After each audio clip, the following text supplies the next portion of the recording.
मेरे YouTube page astro Naresh पर आपका स्वागत है। नमस्कार, मैं हूं नरेश कुमार और आज हम बात करेंगे मंथली राशिफल में वृष राशि की। वृष राशि के लिए फरवरी महीने में नवग्रहों की स्थिति क्या होगी, उसका क्या इम्पैक्ट पड़ेगा, क्या ग्रहों का गोचर होगा, ये सारी चीज़ आपको बताएंगे। आइए शुरुआत करते हैं। जब आपकी जो कुंडली है, आपकी जो वृष लगन की कुंडली निकलती है, वृष राशि की जो कुंडली निकलती है, पहली फरवरी के दिन वहाँ पर आपकी कुंडली के ऊपर से, लगन के ऊपर से मंगल का गोचर हो रहा है, यानी कि लगन में मंगल रहेंगे और आपकी कुंडली में छठे भाव में केतु का गोचर है। बुध आपके अष्टम भाव में गोचर कर रहे हैं। अष्टम भाव अच्छा भाव नहीं होता, तो बुध का गोचर वहां पर अच्छा नहीं है आपके लिए एक तरीके से।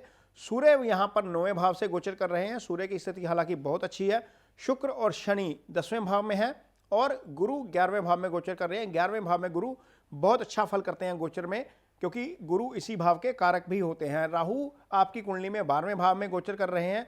तो ये स्थिति रहेगी आपकी कुंडली में पहली फरवरी के दिन। अब इसमें बदलाव क्या आएगा? सबसे पहला बदलाव आएगा 7 फरवरी के दिन, जब बुध जो है वो अष्टम भाव से निकलकर भाग्य स्थान में गोचर करना शुरू कर देंगे। ये आपके लिए पॉजिटिव बदलाव रहने वाला है। वृष राशि के जातकों के लिए इससे आपको बहुत फायदा होगा, क्योंकि आपकी कुंडली में आय स्थान के स्वामी बुध बनते हैं। तो बुध का आय स्थान के स्वामी का अष्टम में होना अच्छा नहीं था, धन स्थान के स्वामी बुध का अष्टम में होना अच्छा नहीं था। वो आगे चले जाएंगे तो आपके लिए पैसे के लिहाज से राहत वाली बात होगी। दूसरा जो गोचर होगा आपकी कुंडली में, सूर्य दशम भाव में गोचर करना शुरू कर देंगे 13 फरवरी के दिन। 13 फरवरी के दिन सूर्य जब दशम भाव में गोचर करेंगे तो सूर्य यहाँ पर दिग्बली हो जाते हैं। करियर का भाव होता है, ये बहुत अच्छे फल करेंगे यहाँ पर आकर। अगला गोचर जो होगा वो 15 फरवरी के दिन होगा। शुक्र जो है वो केंद्र की राशि छोड़कर, यानी कि कुंभ राशि छोड़कर अपनी उच्च राशि में 11वें भाव में गोचर करेंगे। तो यह स्थिति बहुत अच्छी है, यानी कि वृष राशि के जातकों के लिए फरवरी का महीना गोचर के लिहाज से बहुत अच्छा रहने वाला है। कैसे अच्छा रहेगा ये आपको बताएंगे। आपकी कुंडली में देखिए, सबसे पहले तो हम कर्म की बात करते हैं, क्योंकि कर्म और पैसा सबसे इंपॉर्टेंट है लाइफ में। कर्म स्थान में शनि गोचर कर रहे हैं और शनि यहाँ पर अपनी राशि मूल त्रिकोण राशि में है और वक्रित है, मार्गी भी हो चुके हैं। ये स्थिति बहुत अच्छी है आपके लिए। बहुत जो है वो फाइनेंशियली अच्छी स्थिति रह सकती है। दूसरी चीज आपके लिए बहुत अच्छी है वो गुरु आपकी कुंडली में 11वें भाव में गोचर कर रहे हैं, पंचम को देख रहे हैं। पंचम भाव जो होता है वो इजी गेन्स का भाव होता है, आसानी से मिलने वाला पैसा यहीं से आता है। तो फरवरी के महीने में भी कुछ ऐसे मौके आ सकते हैं जब आपको अपॉर्चुनिटी मिले इजी गेन्स की। तो यदि ऐसी स्थिति आती है तो इसको मिस मत करिएगा। हालांकि मैं स्पेकुलेशन के लिए नहीं बोल रहा, स्पेकुलेशन नहीं करनी है, क्योंकि गुरु पंचम भाव को देख रहे हैं तो स्पेकुलेशन लो यहाँ पर नहीं है। वैसे भी राहु आपकी कुंडली में 12वें भाव में है, जहाँ से स्पेकुलेशन आती है, ये चीज़ मत करिएगा, यहाँ पर नुकसान हो सकता है। लेकिन आपको आपकी मेहनत के ही अच्छे रिवार्ड्स जो हैं वो फरवरी महीने में मिलेंगे, ये निश्चित तौर पर तय है। दूसरी, आगे हम बात करेंगे आपके सेहत की। सेहत को लेकर, क्योंकि केतु छठे भाव में गोचर कर रहे हैं और बुध इस समय, जो बुध नर्व्स के कारक है, वो अष्टम भाव में गोचर कर रहे हैं। बुध का अष्टम भाव में 7 फरवरी तक आपको अपने खाने पीने के ऊपर ध्यान रखना पड़ेगा, क्योंकि यदि आप इसको नहीं करेंगे तो हो सकता है कि आपको लोअर स्टमक से रिलेटेड कहीं ना कहीं कोई दिक्कत आ जाए। ड्राइविंग 7 फरवरी तक स्लो करनी है, वहां पर भी हो सकता है कहीं ना कहीं आप दुर्घटना के शिकार हो सकते हैं। ये दो चीजें हैं जो बिल्कुल समझकर करने वाली हैं हेल्थ को लेकर। अदरवाइज कोई मेजर बहुत ज्यादा प्रॉब्लम मुझे हेल्थ की नजर नहीं आ रही है। हाँ, जब सूर्य आ जाएंगे 13 फरवरी के बाद शनि के साथ, तो दोनों जो ग्रह हैं वो पापी ग्रह, वो चौथे भाव को देखेंगे। चौथा भाव चेस से संबंधित जो प्रॉब्लम्स होती हैं ह्यूमंस में, उसका होता है।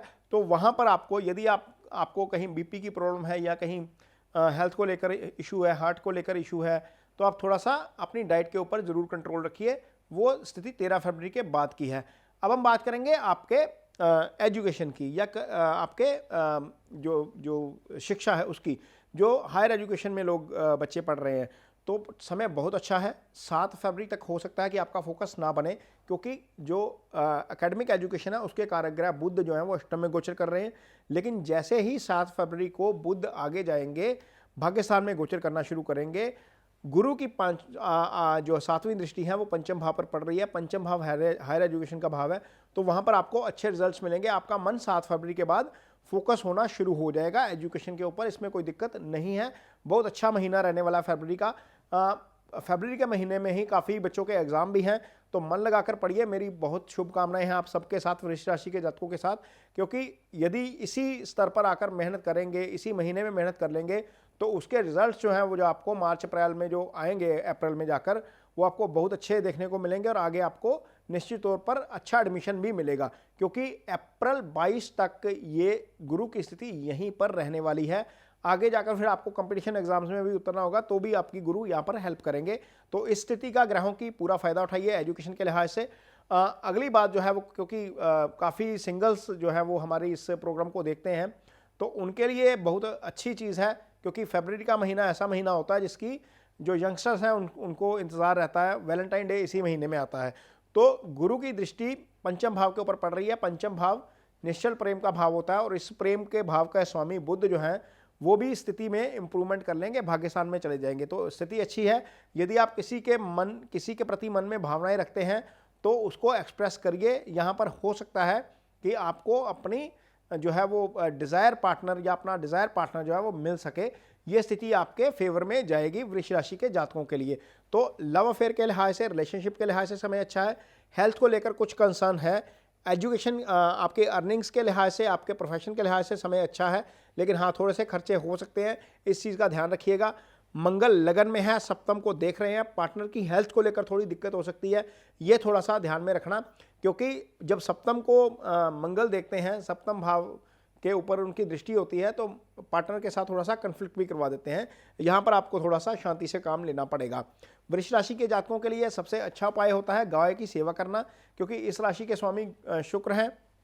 यदि आप गाय की सेवा नहीं कर सकते, कहीं पर नहीं जा सकते, तो आपको यदि आप मैरिड हैं तो आप अपनी वाइफ के साथ कोर्डियल रिलेशन रखिए। आपके घर में जो शुक्र ग्रह को रिप्रेजेंट करता है वो आपकी वाइफ है, तो आप अपनी वाइफ के साथ उनको सरप्राइज़ दीजिए। कभी कभी उनके साथ थोड़ा सा रिस्पेक्ट के साथ बात करिए। यदि वो खुश होंगी तो आपका शुक्र बहुत अच्छा होगा। याद रखिएगा, शुक्र खुश है तो आप खुश हैं, क्योंकि लगन का स्वामी ही शुक्र है। तो ये कार्यक्रम आपको कैसा लगा, इस पर मुझे अपनी राय कमेंट बॉक्स में ज़रूर दीजिए। मुझे आपकी राय का इंतज़ार रहेगा। इसके साथ ही मुझे दीजिए इजाज़त। नमस्कार।